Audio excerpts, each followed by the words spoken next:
10 negritos se fueron a cenar. Uno de ellos se asfixió y quedaron 9.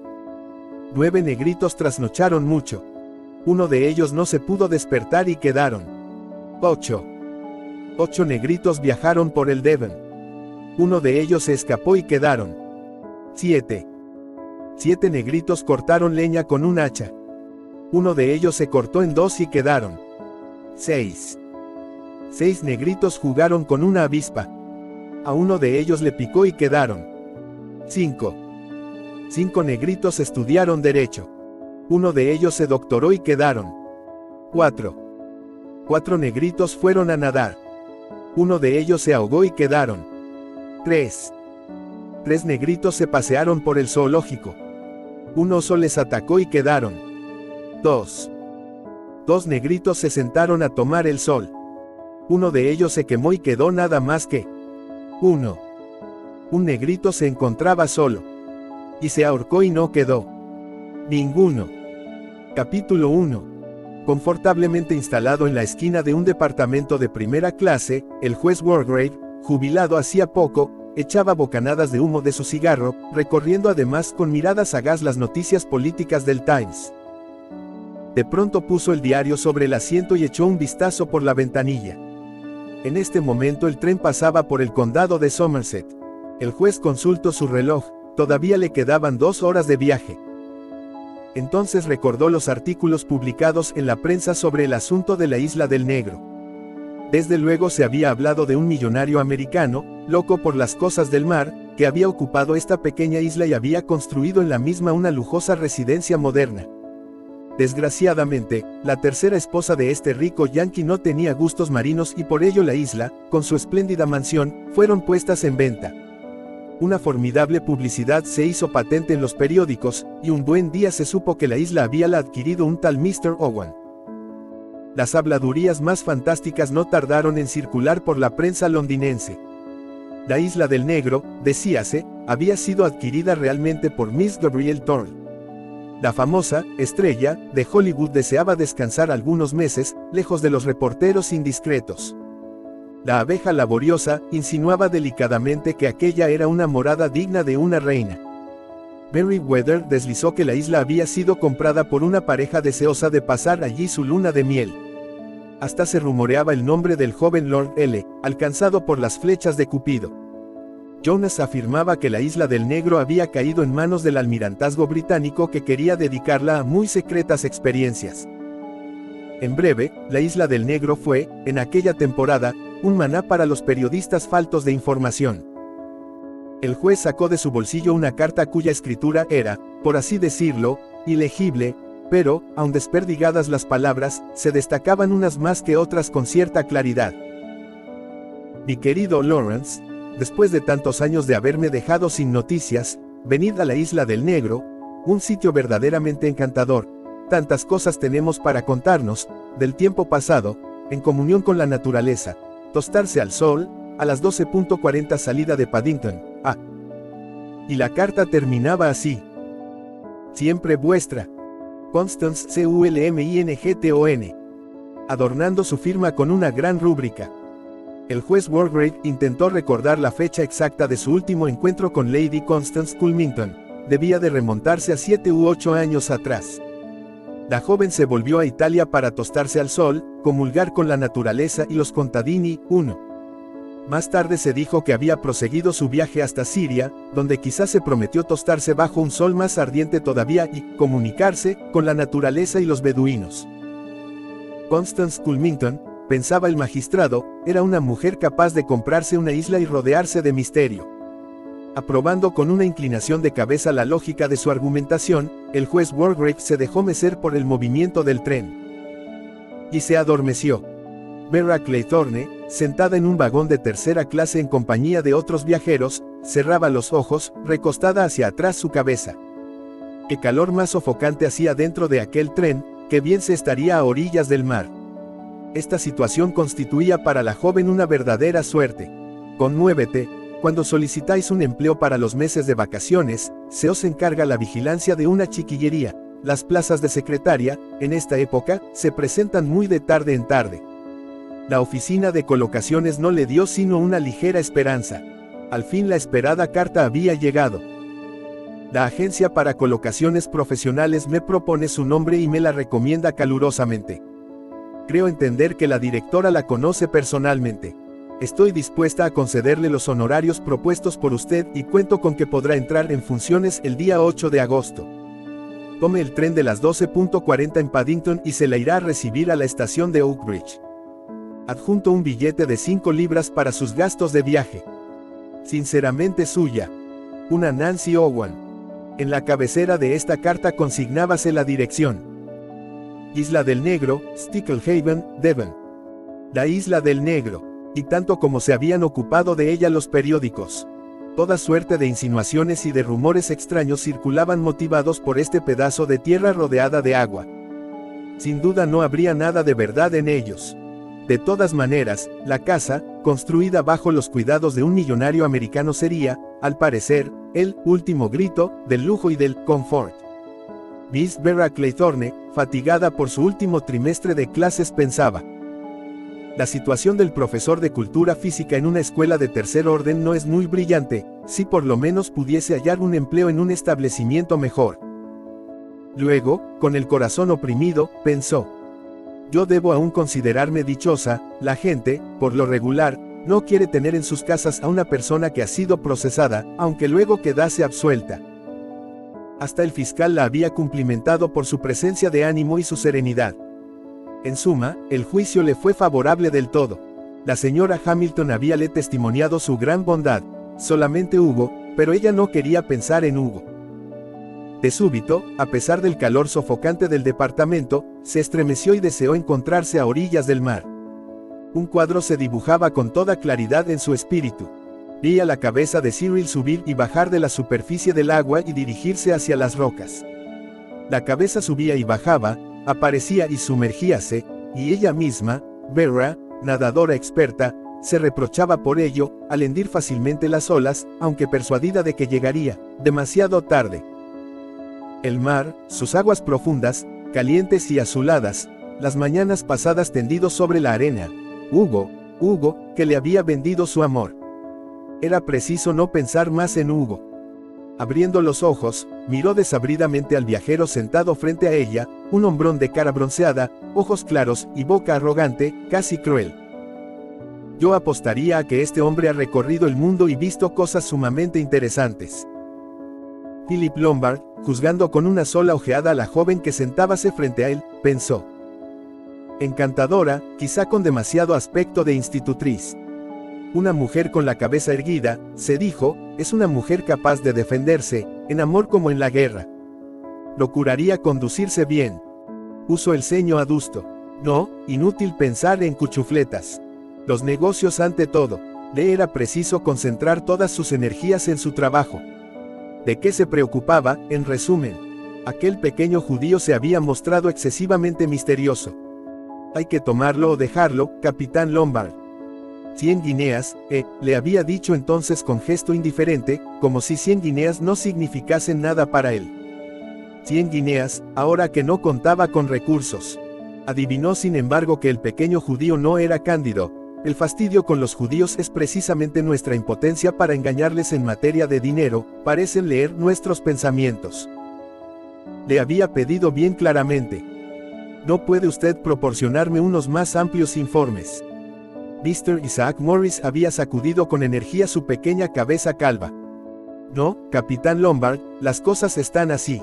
Para mi cliente, usted es una buena persona, acorralada en un callejón sin salida. Estoy autorizado para entregarle la suma de 100 guineas, y en reciprocidad, usted debe ir a Sticklehaven, en el Devon. La estación más próxima es Oakbridge. Desde ella será usted conducido en automóvil hasta Sticklehaven, y luego una canoa de motor le llevará a la Isla del Negro. Una vez allí, usted se pondrá a la disposición de mi cliente. Lombard había preguntado bruscamente. Por mucho tiempo. Una semana a lo más. Atusándose su corto bigote, el capitán Lombard hizo observar: está bien entendido que no exigirá de mí ningún trabajo ilegal, ¿no es cierto? Al pronunciar estas palabras, Lombard lanzó una rápida mirada a su interlocutor. Una ligera sonrisa había aflorado a los labios carnosos del pequeño israelita y respondió seriamente. Con toda seguridad, si le pidiera alguna cosa ilegal, queda en completa libertad para retirarse. Vaya al cuerno este judío meloso. Había sonreído. A buen seguro sabía que en el pasado del capitán Lombard no todos los actos habían revestido caracteres de legalidad. Los labios de Lombard se entreabrieron como en una mueca. En una o en dos ocasiones le faltó poco para dejarse ahorcar, pero siempre se había librado. ¿A qué, pues, atormentarse por anticipado? Contaba con darse buena vida en la Isla del Negro. En un departamento de no fumadores, Miss Emily Brent permanecía sentada, erguido el busto, según su costumbre. Aunque tenía 65 años, reprobaba todo abandono. Su padre, coronel de la antigua escuela, siempre habíase mostrado acicalado y meticuloso en su atuendo. La generación actual alardeaba de un vergonzoso despechugamiento tanto en las actitudes como en las demás cosas. Rodeada de una aureola de honestidad y de rígidos principios, Miss Brent, en aquel vagón de tercera clase, abarrotado de viajeros, triunfaba de la falta de confort y del calor. En estos tiempos las gentes ven obstáculos por todas partes.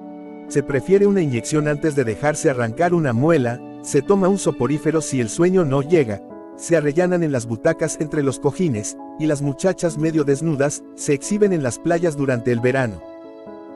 Miss Brent, con los labios fruncidos, hubiera querido dar una lección a ciertas gentes. Ella recordaba sus vacaciones del año anterior. Este año sería diferente. La Isla del Negro. En su imaginación releía una vez más la carta tan frecuentemente recorrida y que ya se sabía de memoria.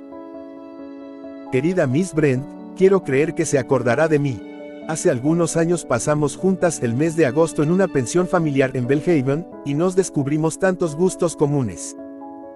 En este momento tengo en marcha establecer una pensión parecida en una isla a lo largo de la costa del Devon. Siempre he pensado que para alcanzar el éxito en esta clase de empresas era preciso una prima sencilla, pero excelente y la presencia de una persona amable de la vieja escuela. Yo estaría encantada si quisiera hacer sus preparativos para venir a pasar estas vacaciones de verano en la Isla del Negro, sin retribución alguna, tan solo a título de invitada. A principios de agosto, le convendría. Y si fijásemos el día 8. Con mis mejores recuerdos, sinceramente suya. Wow. ¿Qué nombre sería este? La firma aparecía casi ilegible. Emily Brent tenía poca paciencia y se hizo esta observación. Tanta gente firma tan mal con su nombre que no hay medio de descifrarlo. Y esto pensando, pasó revista a los huéspedes de Belhaven, donde hacía más de 2 años ella había pasado el verano. Había una gentil mujer, de edad madura, señora, veamos, ¿cómo se llamaba? Era hija de un canónigo y después aquella Miss Ormen, no decididamente se llamaba Oliver. Sí, estaba bien segura, Miss Oliver. La Isla del Negro. Se había hablado mucho en los periódicos, a propósito de una actriz de cinema, o quizás mejor de un millonario americano. Total, una isla no cuesta un ojo de la cara y tampoco es del gusto de todos. La idea de habitar una isla parece muy romántica, pero una vez instalados en ella no se tarda en comprobar los disgustos y uno se siente dichoso al poder desembarazarse. A manera de conclusión, Emily Brent pensó: sea como fuera, este año mis vacaciones no me costarán nada. Sus rentas se reducían más y más cada día, una buena parte de sus dividendos persistían impagados, por eso apareció su buena suerte. Si su memoria le permitiera recordar solamente un poco mejor, a la señora, o señorita, no podía precisarlo, Oliver. El general MacArthur se asomó a la ventanilla de su departamento. El convoy llegaba a Exeter, donde el bravo general debía cambiar de tren. Esos trenes de líneas secundarias avanzaban con lentitud más propia de caracoles. Y pensar que, a vuelo de pájaro, la Isla del Negro estaba tan cerca. No sabía de fijo quién era el llamado Owen, según parecía, un amigo de Spooflegger y de Johnny Dyer. Uno o dos de sus viejos camaradas serán de los nuestros, se sentirán encantados de charlar con usted de los tiempos pasados. A fe que no deseaba cosa mejor que evocar el pasado en alegre compañía. En estos últimos tiempos se había imaginado que sus amigos le ponían en cuarentena. Todo a causa de sus estúpidas chinchorrerías. Dios mío, La píldora era dura de tragar, aquello se remontaba a más de 30 años. Armitage no había sabido contener su lengua. ¿Qué sabía aquel charlatán? ¿A qué tanto alborotar? Uno se figura un montón de cosas y se imagina que los otros le miran de reojo. Después de todo le agradaría ver aquella isla del negro que tanto gasto hizo en las crónicas periodísticas. Seguramente algo habría de verdad en el ruido que se produjo, según el cual el almirantazgo, la guerra o la aviación se posesionaron de aquella. El joven Elmer Robson, el millonario americano, había construido efectivamente una magnífica morada que hubo de costarle unos miles de libras esterlinas. Un lujo difícil de imaginar. Exeter, 1 hora de parada. Exeter, 1 hora de parada. Impaciente, el general MacArthur hubiera querido continuar. El doctor Armstrong conducía su auto a través de la llanura de Salisbury. Sentíase fatigado, la gloria se paga. Un tiempo hubo en que tranquilamente sentado en un gabinete de consulta de Harley Street, correctamente vestido, rodeado de los más modernos aparatos y los muebles más lujosos, esperaba a lo largo de las horas el éxito o el fracaso de un esfuerzo. Pero ya había triunfado, la suerte le había sonreído. La suerte, secundada por su saber, vale decirlo. Conocía admirablemente su oficio, pero esto no era siempre suficiente para triunfar. Era preciso también el factor suerte. Y esa llegó. Un diagnóstico exacto y la gratitud de los clientes, 2 ricas damas de la mejor sociedad, crearon su reputación. Debéis ir a consultar al Dr. Armstrong, un joven médico, pero sumamente inteligente y hábil. Pam ha sido visitada por toda clase de médicos durante 2 años y solo él vio inmediatamente la causa de su mal. Y así había empezado la bola de nieve. Actualmente el Dr. Armstrong era el médico de moda. No tenía un minuto para él. Todos sus días estaban empleados. Así en esta deliciosa mañana de agosto se divertía dejando Londres para ir a pasar algunos días en una isla situada a lo largo de la ribera del Devon. No le fue preciso un permiso. La carta que recibió estaba redactada en términos excesivamente vagos, pero nada de vago tenía el cheque que la acompañaba. Unos honorarios fabulosos. Decididamente esos Owen rodaban sobre oro.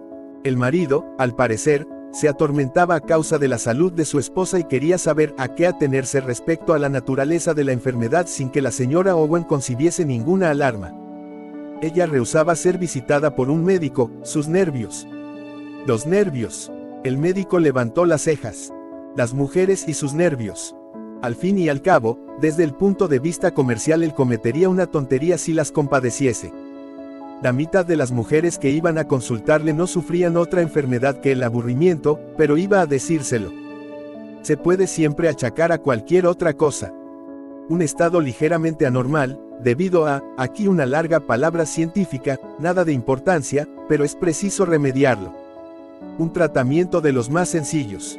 En medicina lo corriente es la fe la que salva. Y el Dr. Armstrong conocía el mejor sistema, inspiraba confianza y esperanza.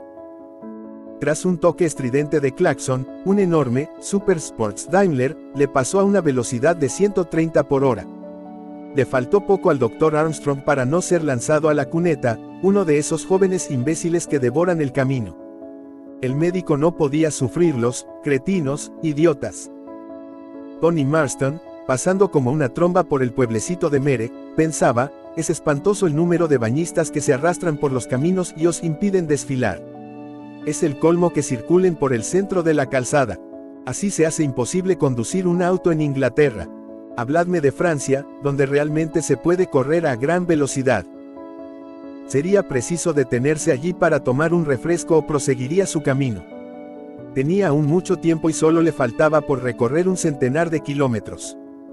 Pediría una ginebra y una gaseosa, qué calor más sofocante. Iría a divertirse en aquella isla, si persistía el buen tiempo. ¿Pero quiénes serían esos Owen?, se preguntaba Tony Marston. Probablemente unos infectos nuevos ricos. Con tal que tuvieran una buena bodega. Nada es seguro en las casas de los ricos improvisados. Lástima que estos rumores concernientes a la compra de la isla por Gabriel Thorne no tuviesen fundamento. Era preferible juntarse a los adoradores de la hermosa artista. Quizá también se encontrarían algunas lindas muchachas entre los invitados de los Owen. Salió del mesón, estiró las piernas, los brazos, bostezó, contempló el cielo azul y subió de nuevo en su Daimler. Varias muchachas le observaban. Su alta estatura, 1,80 m, sus cabellos rizados, su bronceada faz y sus ojos azules intenso, suscitaban la admiración. Se apoyó sobre la palanca, rugió el motor y el auto trepó de un brinco la estrecha calleja. Las viejas mujeres y los chicos de la escuela se apartaban a su paso como medida de precaución y los pilluelos, subyugados, se desviaban del camino para seguir con los ojos al soberbio auto. Anthony Marston continuaba su marcha triunfal. Mr. Blob viajaba en el tren ómnibus que venía de Plymouth. En su departamento tan solo se encontraba otra persona, un señor viejo con trazas de marino y ojos legañosos. Entonces dormía. Mr. Blob escribía con cuidado en un pequeño cuaderno de notas. Esta vez mi lista está completa: Emily Brent, Vera Claythorne, Dr. Armstrong, Anthony Marston, el viejo juez Wargrave, Philip Lombard y el general MacArthur, CMG. 2. DSO. 3. El criado y su mujer, Mr. y Mistress Rogers. Cerró su cuaderno de notas y lo guardó en su bolsillo. Echó una mirada hacia el rincón donde dormía su compañero de viaje. Contaba uno de más, dijo muy bajo. Reflexionó un instante y terminó. El trabajo será de los más fáciles. No hay modo de equivocarse. Confío que mi aspecto no deja nada que desear. Se levantó y examinóse meticulosamente en el espejo del departamento. La imagen reflejada presentaba un aspecto militar. Había cierta expresión en su cara de ojos grises y labios adornados con un corto bigote. Palabra. Se me tomaría por un comandante, observó Mr. Blob. Ah, no, olvidaba al general. Aquel viejo desperdicio no tardaría en desenmascararme. África del Sur, siguió monologando Mr. Blob. Este es mi rayo. Ninguna de esas personas ha estado en África del Sur, y como yo acabo de leer estos prospectos del viaje, podré hablar del país con conocimiento de causa. La isla del Negro. Recordaba haber estado allí durante su infancia, una especie de rocas nauseabundas, frecuentadas por las gaviotas, a 1500 metros de la costa. Esta isla debía su nombre a su parecido con una cabeza de hombre, con los labios negros. Graciosa idea de edificar allí una morada. Es horrible vivir en un islote cuando sopla el temporal. Pero los millonarios son tan caprichosos. El viejo buen hombre del rincón se despertó diciendo: en el mar no se puede nunca prever nada, nunca. A manera de consuelo replicó Mr. Blob. Exacto, no se sabe jamás qué os espera. Sacudido por el hipo, el viejo continuó, con voz lastimera. Algo se espera. No, amigo. Hace un tiempo espléndido, respondió Mr. Blob. El viejo se enfadó. Le digo que la tormenta está en el aire. La percibo. Quizá tenga razón, le dijo Mr. Blob pacíficamente. El tren se detuvo en una estación y el viejo se levantó penosamente. Yo bajo aquí. Sacudió la portezuela para abrirla. Mr. Blob acudió en su ayuda. Antes de bajar al andén, el viejo levantó una mano con gesto solemne y guiñó los ojos. Velad y orad, conjuró. Velad y orad, el día del juicio se aproxima. Ganando, por fin, el andén, se enderezó, levantó los ojos hacia Mr. Blob y le dijo con acento digno y severo: es a usted a quien me dirijo, joven. El día del juicio está muy cercano. Arrinconado en la esquina de su departamento, Mr. Blob pensó en lo mismo. Es cierto, él está más cerca que yo del día del juicio. Pero Mr. Blob se equivocó. Capítulo 2. Delante de la estación de Oakbridge había un grupo de personas esperando. Tras ellos estaban los mozos de las maletas. Uno de ellos llamó: Jim. El chofer de uno de los taxis estacionados se adelantó y preguntó con el dulce acento de Devon: van ustedes, sin duda alguna, a la isla del Negro. 4 voces respondieron afirmativamente, y los viajeros se miraron entre sí. El chofer se dirigió al de más edad, que era el juez Wargrave. Tenemos 2 taxis a su disposición. Uno de ellos debe esperar el tren ómnibus que viene de Exeter dentro de 5 o 6 minutos, pues otro señor llegará en ese tren. Quizás alguno de ustedes quiera esperar un poco, y de esa forma no irán tan apretados en el coche. Vera Claythorne, comprendiendo su deber de secretaria, se apresuró a contestar: yo esperaré, si quieren. Su mirada y su voz ligeramente autoritarias dejaban entrever la clase de su trabajo. Empleaba el mismo tono que si diese órdenes a sus alumnos en un partido de tenis. Miss Brent dijo secamente. Gracias. El chofer había abierto la portezuela del taxi, y ella entró la primera, el juez la siguió. El capitán Lombard se atrevió. Esperaré con Miss Claythorne, terminó Vera. Yo me llamo Lombard, Philip Lombard. Los mozos apilaron sobre el taxi las maletas, y desde su interior el juez dijo amablemente. Tenemos un tiempo espléndido. En efecto. Un señor muy viejo, pero muy distinguido, pensó. Completamente diferente de las personas que se encuentran en las pensiones familiares de las playas baratas. Es evidente que los señores Oliver conocen la gente del gran mundo. El juez Waldegrave preguntó. ¿Conoce usted esta región de Inglaterra? Conozco Cornualles y Torquay, pero es mi primera visita a esta región de Devon. El juez añadió. No importa, tampoco yo conocía esta región. El taxi se alejó. El chofer del otro coche preguntó a los dos viajeros que quedaban. ¿Quieren ustedes sentarse en el coche en tanto esperan? Vera respondió con voz autoritaria. De ninguna manera. Mr. Lombard sonrió y dijo. Este sitio soleado me gusta mucho, a menos que usted prefiera entrar en la estación. Ah, no, gracias. Se siente uno tan dichoso de no estar en esos vagones recalentados. Es cierto, viajar en tren con esta temperatura es lo más desagradable que hay. Vera añadió, por decir algo. Esperemos que esto dure. Hablo del tiempo. El verano en Inglaterra reserva muchas sorpresas. Lombard hizo una pregunta desprovista de originalidad. ¿Conoce usted esta parte de Inglaterra? No, vengo por vez primera. Decidida a poner en claro su situación en casa de los Owen, añadió. No he visto jamás a mi jefe. ¿Su jefe? Sí, soy la secretaria de Mistress Owen. Ah, comprendo. Esto lo cambia todo. Vera se echó a reír. ¿Por qué? Yo no lo encuentro diferente.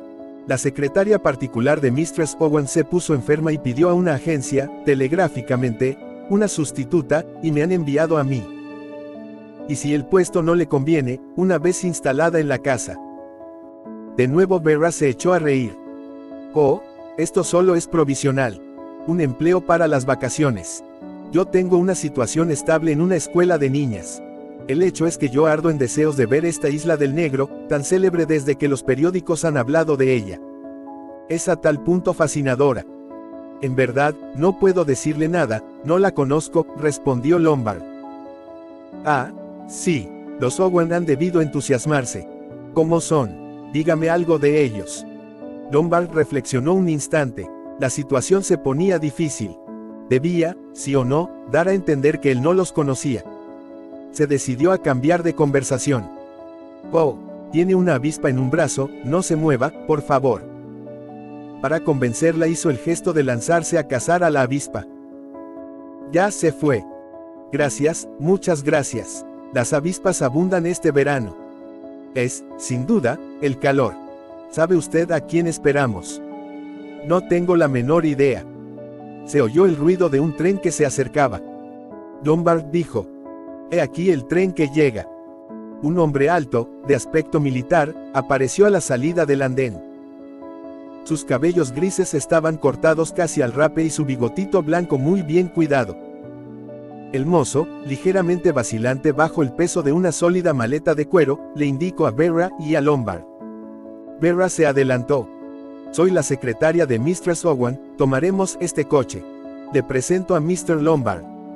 Con sus ojos azules, fatigados por la edad, el recién llegado juzgó al capitán Lombard. Se hubiera podido leer en ellos esta opinión. Buen tipo, pero hay en él algo que desagrada. Los tres se instalaron en el taxi, que recorrió las calles solitarias del pueblecito de Uxbridge y enfiló la carretera de Plymouth. A los 2 kilómetros el coche se metió por un laberinto de caminos vecinales, verdeantes, empinados y estrechos. El general MacArthur observó. Desconozco esta parte de Devon. Mi pequeña propiedad está situada al este del condado, junto a los confines del Dorset. Este campo es encantador, comentó Vera. Las colinas tan verdes y la tierra roja hacen un contraste agradable a la vista. Lombard replicó, un tanto displicente. Esto me parece demasiado angosto, prefiero los grandes espacios donde la vista se pierde en el horizonte. El general MacArthur le dijo. Parece como si hubiera viajado mucho. Lombard alzó los hombros con gesto despectivo. Bah, he dado muchas vueltas por el mundo. Y pensaba para sí, este viejo militar me va, seguramente, a preguntar si durante la Gran Guerra estaba en edad de coger el fusil. Con esta gente siempre pasa lo mismo. Sin embargo, el general MacArthur no hizo ninguna alusión a la guerra. Después de haber subido a una colina escarpada, descendieron hacia Sticklehaven por un camino en zigzag. Este pueblecito solo tenía varias casuchas, con una o dos barcas de pesca varadas en la playa.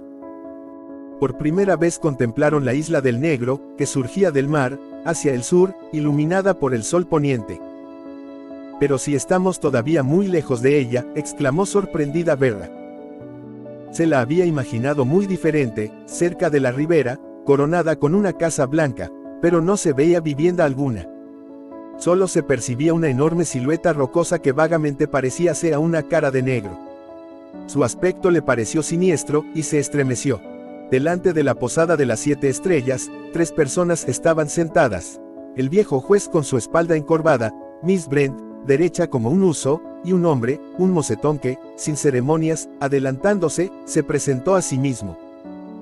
Hemos creído que debíamos esperarles. Así no haremos más que un viaje. Permítanme que me presente. Me llamo Davis, y he nacido en Natal, en África del Sur. Su jovial sonrisa le valió una mirada torva del juez Wargrave. Se diría que tenía deseos de dar la orden de despejar la sala del tribunal. ¿Alguien desea tomar una copita antes de embarcarnos?, preguntó Davis, muy hospitalario. Nadie aceptó su invitación. Volvióse y, con el dedo levantado, decidió. En ese caso no nos detengamos más. Deben de esperarnos nuestros anfitriones. Se habría podido observar un cierto malestar en las caras de los demás invitados, que sus últimas palabras parecían haber inmovilizado.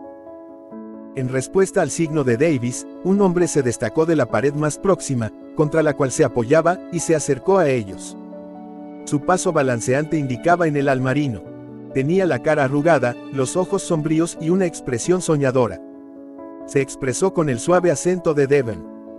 Señoras y caballeros, desean salir enseguida para la isla. El barco está preparado. Otras 2 personas tienen que llegar en auto, pero Mr. Owen me ha ordenado no esperarles, ya que pueden llegar en cualquier momento. El grupo se levantó y siguió al marino hacia un pequeño embarcadero, donde estaba amarrada una canoa automóvil. Emily Brent observó. ¡Qué barco más pequeño! No impide que sea excelente. En muy poco tiempo la llevaría a Plymouth. El juez Wargrave dijo con aspereza. No somos muchos. Aún puede llevar doble número de pasajeros, señor. Philip Lombard intervino y, con voz agradable, concluyó. Oh, todo irá bien, hace un tiempo soberbio, el mar está en calma. Sin gran entusiasmo, Miss Brent se dejó ayudar para subir a la canoa. Los demás la siguieron. Hasta este momento ninguna cordialidad se había establecido entre los invitados. Cada uno parecía estudiar a su vecino. En el instante en que la canoa iba a ponerse en marcha, el marino se detuvo con el bichero en la mano. En la bajada que había hacia el pueblo un automóvil descendía a toda velocidad. Era un auto tan potente y de líneas tan perfectas que les causó el efecto de una aparición. Al volante estaba sentado un joven que a la luz del crepúsculo parecía un héroe nórdico. Se oyó el sonido del claxon como un rugido infernal, repercutiendo por las rocas de la bahía. En este instante fantástico, Anthony Marston parecía estar por encima de los pobres mortales. Esta escena quedó grabada en la mente de quienes fueron testigos de su entrada en aquel pueblecito. Fred Narracott, sentado cerca del motor, pensaba, vaya reunión de personas raras. No esperaba conducir a este género de invitados para Mr. Owen. Creía que serían más elegantes. Las mujeres con bellos trajes y los hombres con atuendo apropiado para el yachting, todos ricos e importantes. Estos sí que no se parecen a los invitados de Mr. Elmer Robson. Una sonrisa burlesca se dibujó en sus labios mientras pensaba en otros tiempos. Qué magníficas recepciones daba el millonario. El champaña corría a torrentes. Mr. Owen debía ser una persona completamente diferente. Fred se extrañaba de no haber visto jamás a Mr. Owen, ni a su esposa. Nunca venían al pueblo. Todos los encargos eran hechos y pagados por Mr. Morris. Las instrucciones eran siempre claras y precisas, y el pago, rápido. Claro que esto no dejaba de ser extraño. Los periódicos suponían en todo esto un misterio. Mr. Narracott abundaba en esta opinión. Pudiera ser que la isla perteneciera a Miss Gabrielle Torrey. Sin embargo, esta hipótesis se encontraba desechada al ver a los invitados. Ninguno de ellos parecía vivir en el ambiente de una estrella de cine. Fríamente los catalogaba en su interior. Una solterona, con su agrio carácter, él las conocía bien. Estaba dispuesto a apostar que era una arpía. Al viejo militar se le notaba enseguida la carrera. La joven era bonita, pero nada extraordinaria y, desde luego, nada de estrella de Hollywood.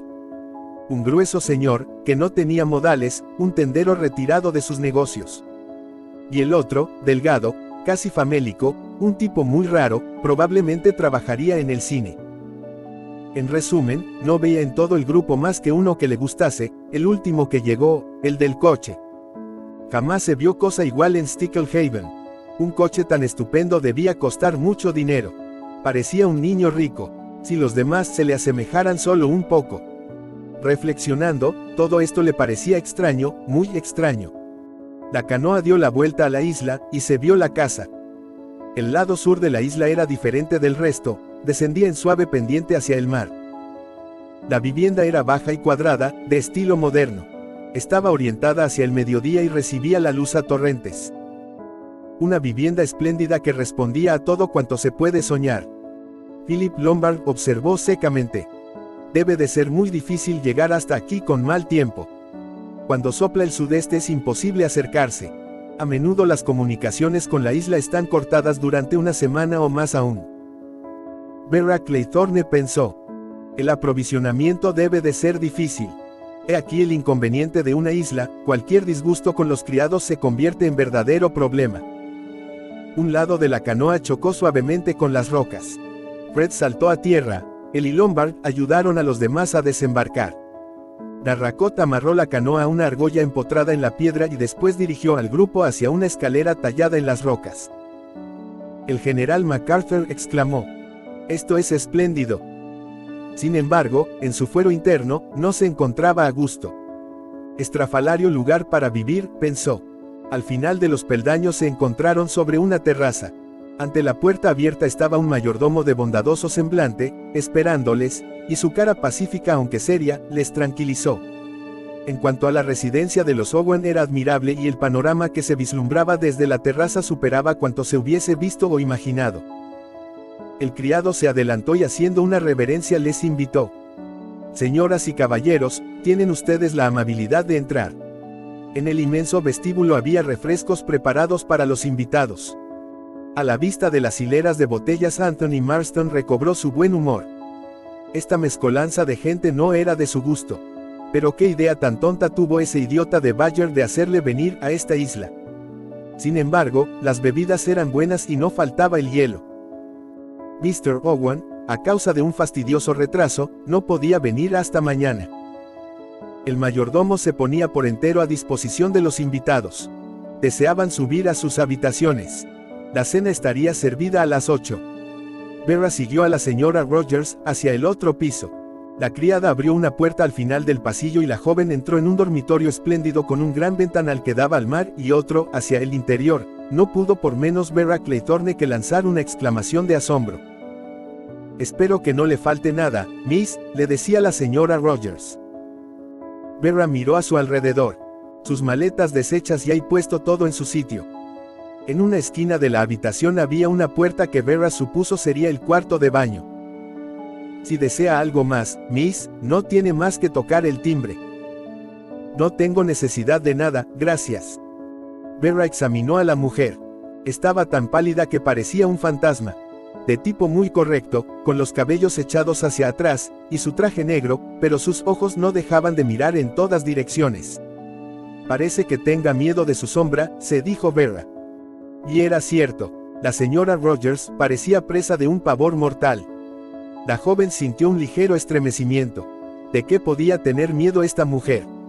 Amablemente dijo: soy la nueva secretaria de la señora Owen, seguramente ya lo saben ustedes. La señora Rogers respondió: no sé nada, Miss. Solo me han dado una lista de las personas que venían y la habitación que tenía que dar a cada uno. ¿Mistress Owen no le ha hablado de mí?, preguntó Vera. Los ojos de la señora Rogers parpadearon. No he visto todavía a Mistress Owen. Hace solo 2 días que estamos aquí.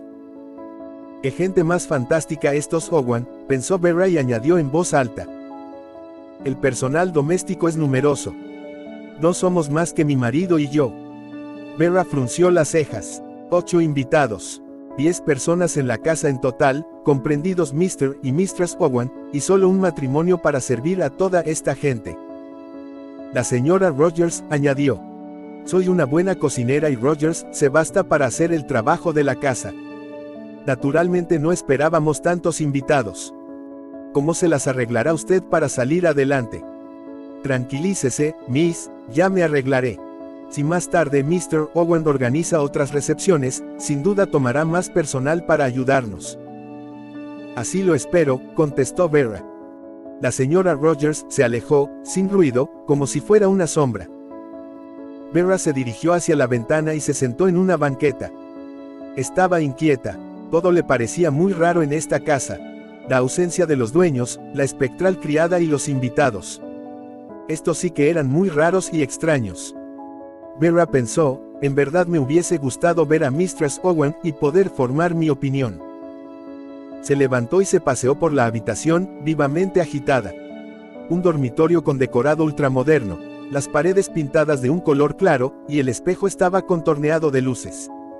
Sobre la chimenea solo había un bloque de mármol blanco queriendo imitar un oso, muestra de la escultura moderna, y en el cual estaba encajado un reloj de péndulo. Encima, un cuadro de metal cromado con una hoja cuadrada de pergamino. Una canción de cuna. De pie, delante de la chimenea, Vera leyó las ingenuas estrofas aprendidas en su niñez. 10 negritos se fueron a cenar. Uno de ellos se asfixió y quedaron. 9 negritos trasnocharon mucho. Uno de ellos no se pudo despertar y quedaron. 8 negritos viajaron por el Devon. Uno de ellos se escapó y quedaron. 7 negritos cortaron leña con un hacha. Uno se cortó en 2 y quedaron. 6 de ellos jugaron con una avispa. A uno de ellos le picó y quedaron. 5 negritos estudiaron derecho. Uno de ellos se doctoró y quedaron. 4 negritos fueron a nadar. Uno de ellos se ahogó y quedaron. 3 negritos se pasearon por el zoológico. Un oso les atacó y quedaron. 2 negritos se sentaron a tomar el sol. Uno de ellos se quemó y quedó nada más que 1. Un negrito se encontraba solo. Y se ahorcó y no quedó ninguno. Vera no pudo por menos que sonreírse. No estaba en la isla del Negro. Se asomó a la ventana para contemplar el mar. Cuán grande era el océano. No se distinguía tierra alguna a todo lo largo que alcanzaba la vista. Solo una vasta extensión de ondulante agua azul bajo los rayos del sol poniente. El mar, hoy tan sereno, a veces tan cruel, el mar que nos atrae a sus abismos. Ahogado, ahogado en el mar, ahogado, ahogado, ahogado, no quería acordarse. No quería pensar en ello. Todo esto pertenecía al pasado. El Dr. Armstrong desembarcó en la isla del Negro en el momento en que el sol desaparecía en el océano.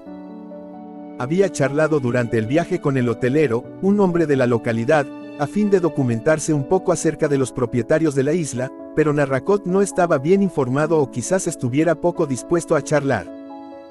El doctor tuvo que contentarse con hablar del tiempo y de la pesca. El largo recorrido que hizo en auto lo había cansado, y los ojos hacíanle daño, pues todo el tiempo tuvo el sol de cara. El mar y la calma le reponían de su lasitud. Le hubiese gustado tomarse unas largas vacaciones, pero no podía ofrecerse ese lujo. La cuestión económica era lo de menos, pero el cuidado de conservar la clientela estaba por encima de todo. Ahora que tenía una situación asegurada, debía trabajar sin descanso. Pensaba, por esta noche trataré de no recordar que tengo que volver pronto a Londres y que existe Harley Street, 4. La sola palabra isla tiene la virtud mágica de evocar en nuestro espíritu toda suerte de fantasías, pues al llegar se pierde el contacto con el mundo. Una isla representa ella sola en un mundo de donde, a veces, no se vuelve jamás. Por una sola vez voy a ensayar el dejar detrás de mí todos los cuidados cotidianos. Y, sonriendo, comenzó a elaborar proyectos para el porvenir. Siempre sonriendo subió los peldaños tallados en las rocas. En un butacón, en la terraza, estaba sentado un viejo cuyo aspecto le era vagamente familiar al doctor. ¿Dónde había visto esta cara de rana con ese cuello de tortuga, esa espalda y esos ojos maliciosos? Ah, sí, era el viejo juez Wargrave. En una ocasión, Armstrong había informado en una audiencia en que estaba este magistrado. El viejo siempre parecía estar dormido, pero era listo como un zorro. Ejercía una gran influencia sobre el jurado. Presentando los hechos a su gusto, había conseguido de esa forma increíbles veredictos. En suma, era un juez feroz que enviaba a la horca al acusado con la mayor facilidad. Vaya sitio más absurdo para encontrarle, en esta isla aislada del mundo. El juez Wargrave se decía, Armstrong. Me parece haberle visto informar como testigo. Una persona estimable, pero muy prudente. Todos los médicos son unos asnos, y los de Harley Street son los peores. Recordaba la reciente entrevista que había tenido con uno de ellos en esa misma calle. Refunfuñó en voz alta. Las bebidas están en el vestíbulo. Voy a saludar a los dueños de la casa, indicó el doctor. Wargrave cerró los ojos, lo que acentuó aún más su semejanza a un reptil. Imposible, profirió. ¿Por qué?, respondió Armstrong. No están ninguno de los dos. La situación es de lo más rara y no comprendo ni jota. El doctor le miró largamente, y cuando creía al juez soñoliento, este le preguntó. ¿Conoce usted a Constance Culmington? No lo creo. No tiene importancia. Es una persona necia. Tiene una escritura ilegible. Me pregunto si no me habré equivocado de dirección. El doctor, inclinando la cabeza en un saludo, siguió hacia la casa. Wargrave pensó un momento en la alocada Constance Culmington. Se parecía en eso a todas las hijas de Eva. Su imaginación recayó entonces sobre las dos mujeres llegadas a la isla al mismo tiempo que él, la vieja pintada de labios y la joven. Esta no le satisfacía sino a medias, pero ellas eran tres contando a la señora Rogers. Curiosa mujer siempre atormentada por el miedo, según parecía. Esta pareja de criados eran aceptables y daban la impresión de conocer bien su cometido. En este momento preciso, Rogers apareció en la terraza y el juez preguntó. ¿Sabe usted si se espera hoy aquí a Lady Constance Culmington? Rogers contestó. No, señor, no sé nada. El juez enarcó las cejas y pensó, aquí hay algo raro. Anthony Marston tomaba su baño con voluptuosidad. Sus miembros, anquilosados por el largo viaje en auto, se normalizaban. Muy pocas ideas le atormentaban. Era un ser lleno de acción y sensaciones. Pensaba, lo tomaremos con calma, y volvió a no pensar en nada. El agua caliente, su cuerpo fatigado, se afeitaría, tomaría un aperitivo, comería, y después. Mr. Glove se hacía el nudo de la corbata. Este ejercicio no le gustaba. Tenía buena presencia. Podía pasar. Nadie le había demostrado simpatía. Rara manera que tenían los demás de mirarse de reojo, como si supieran. Él tenía que estar a la altura de las circunstancias. A toda costa tenía que llevar a cabo la tarea que le habían encomendado. Alzando los ojos vio la canción de cuna en el cuadro encima de la chimenea. Buena idea habían tenido al ponerla allí. Pensó, me acuerdo haber estado aquí de pequeño. No hubiese creído nunca que volvería con un encargo tal, afortunadamente no se sabe el porvenir. El general MacArthur reflexionó, todo esto empieza a molestarme, no esperaba semejante recibimiento. De buena gana hubiese inventado un pretexto para marcharse y enviarlo todo a paseo, pero la canoa automóvil había regresado al pueblo. Al general le era, pues, forzoso quedarse en la isla. El llamado Lombard le parecía un tipo extraño. Hubiera jurado que era falso como Judas. Al primer golpe de batintín, Philip Lombard salió de su habitación. Con pasos silenciosos y ágiles como los de una pantera, bajó la escalera. Tenía algo de felino. Su traza evocaba a una bestia feroz, pero simpática. Se sonreía para sí. Una semana. Sí, aprovecharía esta semana. En su dormitorio, Emily Brent, vestida con un traje de seda negra, esperaba la hora de cenar leyendo su Biblia.